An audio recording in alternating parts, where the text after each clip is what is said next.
होना दहेज में समान चाहिए, नहीं पाका के मकान चाहिए।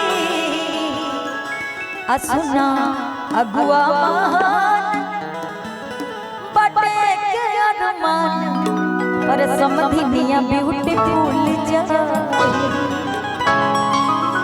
एगो समधी अगुआ से जे बियाह लगैले बा उनके लड़का के, अगुआ से कहे लगल कि देखा हमरा दहेज में कुछ ना चाहिए, लेकिन जे समधिन होके हमार एकदम चकाचक टनाटन कटरीना कैफ जैसी हो, है ना।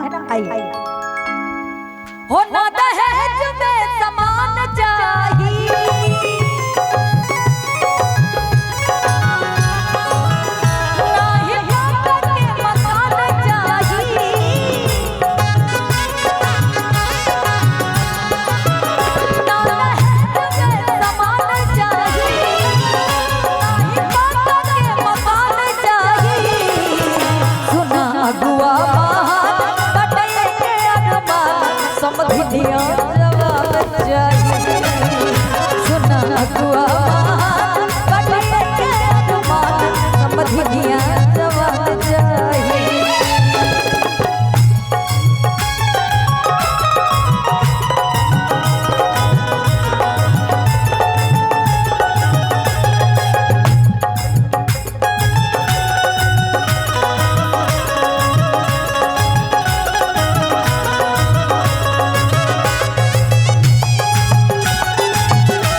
चाहिए हमारा के कूलर और टीवी, पढ़ा लिखा चाहिए हमारा बबुआ के बीवी।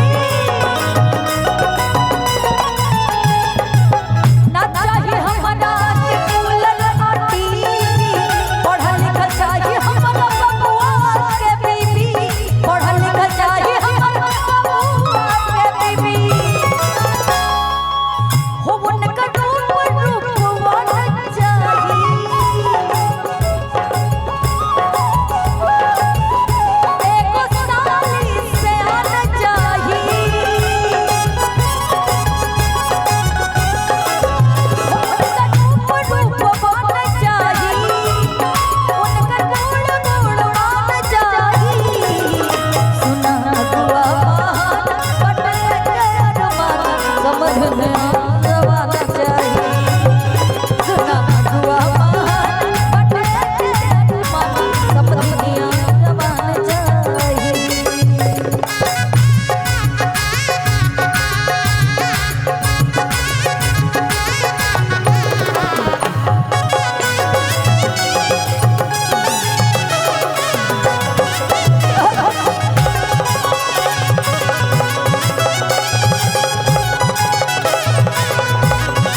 सुंदर भाव से कहा करे कि 2 रुपया हमरा के कम दहेज में दिया।